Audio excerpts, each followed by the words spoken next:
Hello guys, তো তোমরা সবাই কেমন আছো? এখন বাজে 12টা। তো একদম সোজা নিচে চলে এসেছি। একদিকে বসিয়েছি ভাত আর একদিকে বসিয়েছি কড়াই।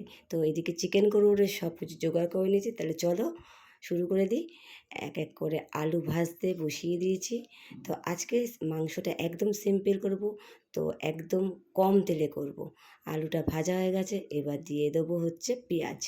পেঁয়াজের পরপর পেঁয়াজটা একটু ভাজা হলেই দিয়ে দেবো বাটা আদা রসুন আর অল্প পেঁয়াজ বাটা। তো তার সাথে এবার হচ্ছে ভাত, দেখতে পাচ্ছ একদম ভাত বসিয়ে দিয়েছি। তো আজকে করব হচ্ছে মাংসের ঝোল আর ভাত প্রথমে ভেবেছি। তারপরে এক এক করে মশলা সব দিয়ে দিয়েছি, লঙ্কার গুঁড়ো, হলুদের গুঁড়ো, জিরে গুঁড়ো, যা যা লাগবে একেবারে সব নিয়ে নাড়াচাড়া দিয়ে দিলাম দই, টক দই। তো টক দইটা একটু ফাটিয়ে নিয়ে দিয়ে দিয়েছি। তারপরে দিয়ে দিলাম চিকেন। তো চিকেনটা নিয়ে একটু ভালো করে কষালাম কড়াইতে। ভালো করে না কষালে না বেশ ভালো লাগবে না, তাই এক এক করে ভালো করে কষিয়ে আলুটা দিয়ে ঢাকা চাপা দিয়ে দিলাম। দিয়ে আমি এই ঘরে চলে এসেছি। এই ঘরে এতটাই আজকে গরম যে প্রচুর ঘাম হচ্ছে। তো এই ঘরে একটু বসেছিলাম।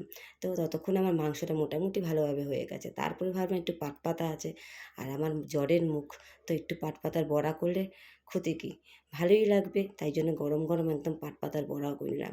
আর মার জন্য করেছিলাম ডিম কষা, তো সেটা তোমাদেরকে আর দেখায়নি।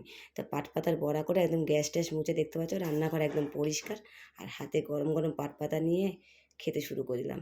দারুণ হয়েছে, কি বলবো, মুখে এত ভালো লাগছিলো। আর আমরা চিকেনের কষার ঝোলটা দেখো। তো দেখছো মার ডাল, পাট পাতার বড়া আর ডিম, আর আমাদের হচ্ছে মাংস আর পাট পাতার বড়া।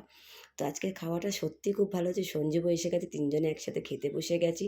সঞ্জীব বলছে পাট পাতার বড়াটা আজকে বেশি ভালো হয়েছে। তো এক এক করে আমরা তিনজন সব খেয়ে নিলাম। খেয়ে দিয়ে ভাবলাম একটু রিউকে আনতে যাব।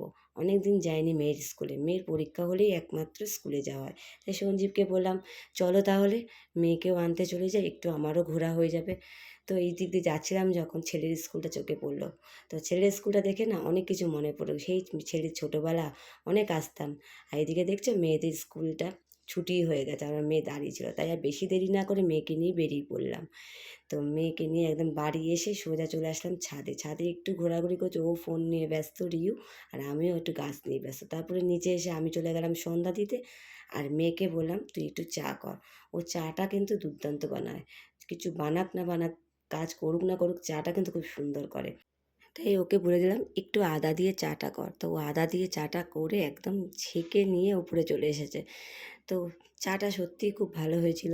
তাই আমরা তিনজন, দেখতে পাচ্ছি চারজন, একদম চা খেতে খেতে টিভির দিকে একদম চোখ। সন্ধ্যাবেলা একটু টিভির সিরিয়ালগুলো দেখি মাঝে মাঝে, সবসময় দেখে উঠতে পারি না। তো এখন বাজে 10টা, তাই মাকেও মুড়ি দিয়ে দিলাম, আমিও নিচে ভাত বসিয়ে দিয়েছিলাম আমাদের জন্য। তো চলো বন্ধুরা, আজকের জন্য গুড নাইট, টাটা।